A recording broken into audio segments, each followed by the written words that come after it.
یعیدہ،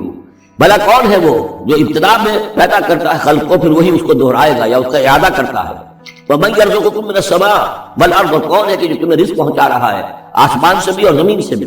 آسمان سے پانی برستا ہے اور زمین سے پھر وہ تمہارے لیے رزق جو ہے نباتاتی وہ نکل آتا ہے۔ اَإِلَٰهٌ مَّعَ اللَّهِ، کیا اللہ کے ساتھ کوئی اور الہ بھی؟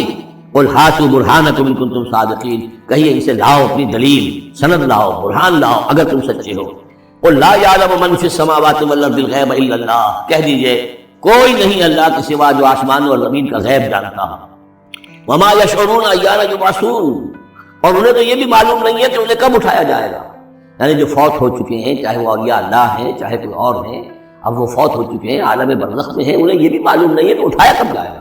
بل ادارک علمہم فی الآخرہ، لیکن ان کا علم اور ان کا فہم جو ہے وہ آخرت کے معاملے میں تھک ہار کر رہ گیا، یعنی آخرت کی حقیقت کو نہیں سمجھ پا رہے ہیں۔ بل ہم فی شک منہا، چنانچہ وہ اس کے بارے میں شکوک و شبہات میں مبتلا ہیں۔ بل ہم منہا عمون، بلکہ وہ اس کی طرف سے اندھے ہو چکے ہیں، عملاً اندھے ہیں، مانتے ہیں آخرت ہے جی اٹھنا ہے، لیکن اگر آخرت ہے جی اٹھنا ہے، اگر اصل زندگی وہی زندگی ہے تو بھلا سوچو تم اس زندگی کے لیے کیا فکر کر رہے ہو؟ تمہیں کل کی فکر ہے کہ کیا کھائیں گے؟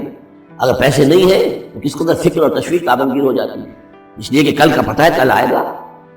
کل کا دن آئے گا، اس کے لیے مجھے ضرورت ہوگی۔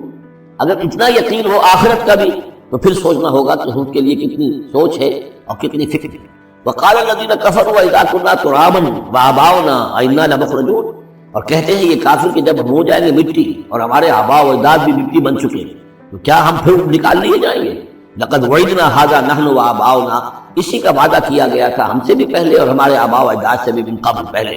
ان هذا الا اساطير الاولين، یہ نہیں ہے مگر پچھلوں کی کہانیاں ہیں، نقلیں ہیں، وہیں سے یہ بات نقل ہوتی چلی آ رہی ہے۔ قل سیروا فی الارض فانظروا، کہیے اس سے کہ ذرا سیر کرو زمین میں، گھومو پھرو، فانظروا کیف کان عاقبۃ المجرمین، تو کیسا انجام ہوا ہے ان قوموں کا کہ جنہوں نے اس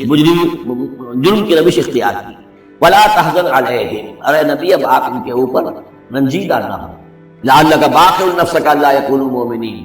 شاید کہ آپ اس صدمے میں اپنے آپ کو ہلاک کر دیں کہ یہ ایمان نہیں لا رہے۔ ولا تحزن علیہم، اب آپ ان کے اوپر رنج نہ کریں، آپ نے اپنا فرض ادا کر دیا، اب ان کی اپنی شامت اعمال ہے، یہ جس کے مستحق بن رہے ہیں، نہ تو یہ کہ آپ ان پر رنج کریں، رنجیدہ ہوں ان کے انجام سے۔ ولا تکن فی ضیق مما یمکرون، اور جو چالیں یہ چل رہے ہیں اس کی وجہ سے آپ کا دل تنگ نہیں ہونا چاہیے، ان کی چالیں ناکام ہو جائیں گی،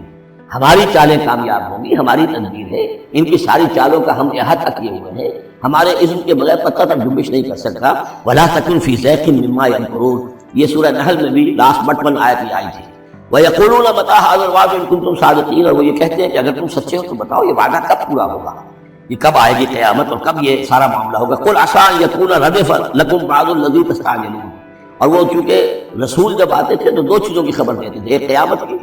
اور ایک اس کی کہ اگر ہمیں نہیں مانو گے، ایمان نہیں لاؤ گے، ہماری اطاعت نہیں کرو گے تو دنیا میں بھی عذاب آئے گا۔ تو ایک قیامت ہے اور ایک عذاب، تو یہاں اس عذاب کی بات ہو رہی ہے۔ وَيَقُولُونَ مَتَىٰ هَٰذَا الْوَعْدُ إِن كُنتُمْ صَادِقِينَ، یہ جو عذاب کی آپ نے رٹ لگائی ہوئی ہے کہ عذاب آ جائے گا، عذاب آ جائے گا، کب آئے گا یہ عذاب؟ قُلْ عَسَىٰ، بتائیے اگر آپ سچے ہیں، قُلْ عَسَىٰ أَن يَكُونَ رَدِفَ لَكُمْ بَعْضُ الَّذِي تَسْتَعْجِلُونَ، کہہ دیجئے ہو سکتا ہے کہ جس چیز کی تم جلدی بچا رہے ہو ان میں سے کچھ چیز جو ہے وہ بالکل تمہارے قریب آ چکی ہو، تمہاری پیٹھ تک پہنچ چکی ہو۔ ردیف کہتے ہیں جو کسی گھوڑے پر آدمی بیٹھا اس کے پیچھے جو بیٹھا ہے وہ ردیف ہے، جڑا بیٹھا ہوا پیٹھ کے ساتھ، اس طریقے سے کہ تمہارے ساتھ جو وہ شامت ہے تمہاری، وہ تمہاری پیٹھ کے ساتھ لگی ہوئی آ چکی ہے، اور اس میں اشارہ ہے غالباً غزوہ بدر کی طرف کہ اب زیادہ دیر نہیں ہے کہ تمہارے اوپر وہ عذاب الہی کی پہلی قسط جو ہے وہ نازل ہو جائے گی۔ وَإِنَّ رَبَّكَ لَذُو فَضْلٍ عَلَى النَّاسِ وَلَٰكِنَّ أَكْثَرَهُمْ لَا يَشْكُرُونَ، اور یقیناً آپ کا رب جو ہے بڑے فضل والا ہے لوگوں کے حق میں، وہ تاخیر کر رہا ہے کہ یہ اس کا فضل ہے، اس کا کرم ہے، اس کا رحم ہے۔ وَلَٰكِنَّ أَكْثَرَهُمْ لَا يَشْكُرُونَ، لیکن ان کی اکثریت شکر نہیں کرتی۔ وَإِنَّ رَبَّكَ لَيَعْلَمُ مَا تُكِنُّ صُدُورُهُمْ وَمَا يُعْلِنُونَ، اور یقیناً آپ کا رب خوب جانتا ہے کیا چھپاتے ہیں ان کے سینے اور کیا ظاہر کرتے ہیں، کہہ کیا رہے ہیں، اندر کیا ہے۔ اندر تو جیسا کہ ہم پہلے پڑھ چکے ہیں، وَاسْتَيْقَنَتْهَا أَنفُسُهُمْ جَحَدُوا بِهَا، انہوں نے انکار کیا ظلمًا وعدوا، وَاسْتَيْقَنَتْهَا أَنفُسُهُمْ، ان کے دل تو اندر سے جانتے تھے کہ بات صحیح ہے، محمد جھوٹے نہیں ہیں، قرآن حق ہے، بات مان چکے ہیں، دل گواہی دے چکا ہے، لیکن اپنی ضد، اپنی ہٹ، اپنا تکبر، اپنا حسد، اپنی چودراہٹ، یہ ہے کہ جس کی وجہ سے رکے ہوئے۔ وہی بات کہ جو کہ اہل کتاب کے علماء کے بارے میں تھی، یعرفونہ کما یعرفون ابناہم، ایسے پہچانتے ہیں محمد کو اور قرآن کو صلی اللہ علیہ وسلم جیسے اپنے بیٹوں کو۔ تو جو کچھ ان کے سینوں میں چھپا ہوا ہے وہ تو ایمان ہے، کہ وہ مانتے ہیں کہ یہ بات صحیح ہے، لیکن وما یعلنون، زبان سے انکار کر رہے ہیں۔ وما من غائبۃ فی السماء والارض الا فی کتاب مبین، نہیں ہے کوئی بھی شے چھپی ہوئی، غائب شے، غیب کی کوئی شے آسمان کی یا زمین کی،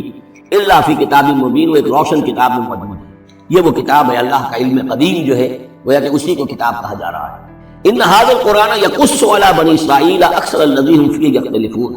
یقیناً یہ قرآن بیان کر رہا ہے کھول کر بنی اسرائیل پر اکثر وہ چیزیں جس کے بارے میں وہ اختلاف کرتے رہے ہیں۔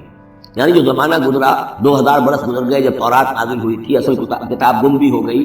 پھر ان کے ہاں روایات، یہ امت روایات میں کھو گئی، اس طرح کے بہت سے معاملات جو آ گئے، قرآن نے آ کر ہر چیز کو کھول دیا ہے، واضح کر دیا ہے، ہر حقیقت منکشف ہو گئی ہے۔ وَإِنَّهُ لَهُدًى وَرَحْمَةٌ لِّلْمُؤْمِنِينَ، اور یقیناً یہ قرآن ہدایت ہے اور رحمت ہے اہل ایمان کے حق میں۔ إِنَّ رَبَّكَ يَقْضِي بَيْنَهُم بِحُكْمِهِ، اللہ تعالیٰ ان کے مابین فیصلہ کرے گا اپنے اختیار سے، وَهُوَ الْعَزِيزُ الْعَلِيمُ، اور وہ زبردست ہے، سب کچھ جاننے والا۔ فَتَوَكَّلْ عَلَى اللَّهِ، تو اے نبی آپ توکل کیجئے اللہ، إِنَّكَ عَلَى الْحَقِّ الْمُبِينِ، یقیناً آپ تو حق پر ہیں، آپ کا موقف صداقت پر مبنی ہے، آپ جو بات کہہ رہے ہیں وہ 100% درست ہے، بالکل روشن اور کھلا حق ہے آپ کا، جو جس پر آپ کا موقف ہے۔ انک لا تسمع الموتى، لیکن آپ مردوں کو نہیں سنا سکتے، یعنی یہ کہ ان کی اکثریت مردہ ہو چکی ہے، روحانی طور پر مردہ، یہ زندہ ہے لیکن یہ حیوانی طور پر زندہ ہے، روحانی طور پر مردہ ہے، ان کے دل مر چکے ہیں۔ مجھے ڈر ہے